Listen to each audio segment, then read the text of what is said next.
تفتكر لو عندك عصاية هاري بوتر ايه اللي ممكن يشغلها؟ ايوه بالظبط كده زي ما انت فكرت، التعويذة اللي انت بتقولها هي دي اللي بتشغل العصاية بتاعتنا. فنفس الكلام ده بالظبط بينطبق على الكمبيوتر بتاعنا. يعني ايه يا يوسف؟ تعال انا هقول لك. تعال اول عايزين نعرف يعني ايه برمجة. البرمجة ببساطة كده هي عملية حل المشكلة. يعني ايه؟ يعني دلوقتي عندي مشكلة، بحتاج اعمل لها شوية خطوات وبعمل لها حبة عمليات عشان عايز احلها. هي ده اللي بيحصل جوه الكمبيوتر بالظبط. انا عايز اعمل حاجة معينة جوه الكمبيوتر، فبعمل شوية خطوات عشان اعملها. يعني من الاخر كده الكمبيوتر عندنا عامل زي عيل صغير ذكي جدا، بينفذ الخطوات اللي انت بتقولها له، بس بينفذها بالحرف، ما بيجودش من عنده كده من الاخر. لازم يعمل زي ما انت قلت بالظبط. يعني مثلا ايه؟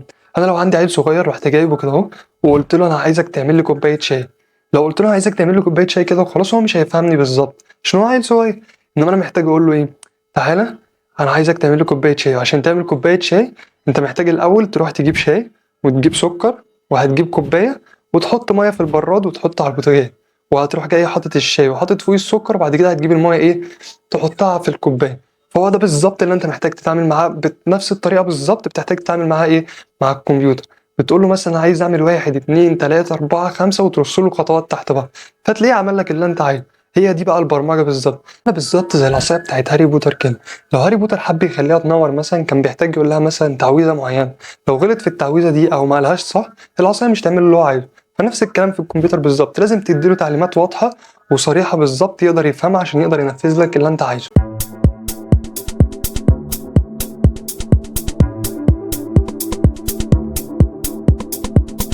الكمبيوتر بقى يا معلم ما بيفهمش اللغات بتاعتنا العادية دي، ما بيفهمش غير لغة واحدة، لغة الأصفار والوحيد. واحنا كبشر اكيد مش هنعرف نتعامل مع لغة الأصفار والوحيد دي طول الوقت. عشان كده العلماء بقى يوفروا علينا وسهلوها علينا واخترعوا لنا لغات البرمجة. لغات البرمجة دي عاملة زي قاموس كده او مترجم ما بيننا وما بين الكمبيوتر عشان نقدر نتواصل فيه مع بعضنا. فبدل ما تكتب الامر بتاعك مثلا او الكود اللي انت عايز تبعته للكمبيوتر بلغة الاصفار والوحيد، بتكتبه له ايه، بكلام كده قريب للانجليزي بتاعنا اللي احنا عارفينه، فهو بياخدها اللغة فترجمها للاصفار والوحيد بتاعته. فعشان كده تقدر تتواصل انت والكمبيوتر مع بعض. عامله كده بالظبط زي ايه، لما تجيب واحد صاحبك كده وتقول له انا عايز كوبايه ميه، فهو فهمك. طب ليه فهمك؟ عشان انتوا الاتنين مثلا بتتكلموا عربي زي بعض، فاللغه ما بينكم مشتركه، فعشان كده انتوا الاتنين فاهمين بعض. نفس الكلام بالظبط في عالم هاري بوتر وعالم السحر كده.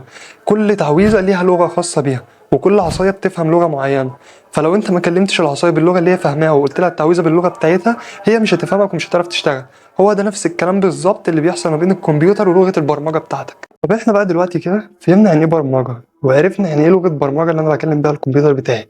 طب ايه هو بقى الكود اللي كل الناس ماشيه بتتكلم عنه وتقول لك انا كتبت كود، او انا عايز اكتب كود معين، او عايز كودنج عامه، او اتعلم الكود والكلام ده كله؟ تعال انا هقول لك يا معلم. الكود ببساطه كده هو النص اللي انت بتكتبه للكمبيوتر عشان يعمله، الامر اللي انت بتديه للكمبيوتر عشان تعمله. زي مثلا هاري بوتر كده لما بيقول تعويذه معينه للعصايه عشان تعملها. يعني مثلا زي ايه؟ زي مثلا في لغه السي بلس بلس، لو جيت كتبت لها سي اوت وكتبت لها اي جمله في بين الدبل كوتيشن، هتلاقيه راح طابعها لك على الشاشه بتاعتك. من الاخر كده الكود بتاعك عامل زي التعويذه بتاعت هاري بوتر. يعني من الاخر كده كل سطر انت بتكتبه وكل امر انت بتكتبه، ده الامر اللي انت بتديه للكمبيوتر وعايز الكمبيوتر ينفذه لك، فالكمبيوتر بيمشي عليه خطوه خطوه وبيعمله زي ما انت بتكتبه له. يبقى احنا كده النهارده اتعلمنا يعني ايه برمجه، وعرفنا ان دي الخطوات اللي انت بتحتاج تمشي عليها عشان خاطر تعمل عمليه معينه. وفهمنا يعني ايه لغه برمجه، اللغه اللي العلماء ادوها لنا عشان خاطر يخلونا في حاجه وسيطه ما بيننا وما بين الكمبيوتر عشان نعرف نتكلم معاه ونتعامل معاه. وعرفنا يعني ايه كود، وان دي السطور اللي انت بتكتبها جوه لغه البرمجه عشان تعمل اللي انت عايزه. لو عجبتك الحلقه ما تنساش تعمل لايك وسبسكرايب وتفعل زرار الجرس عشان يوصلك كل جديد. كان معاكم يوسف من قناه كودياك، سلام.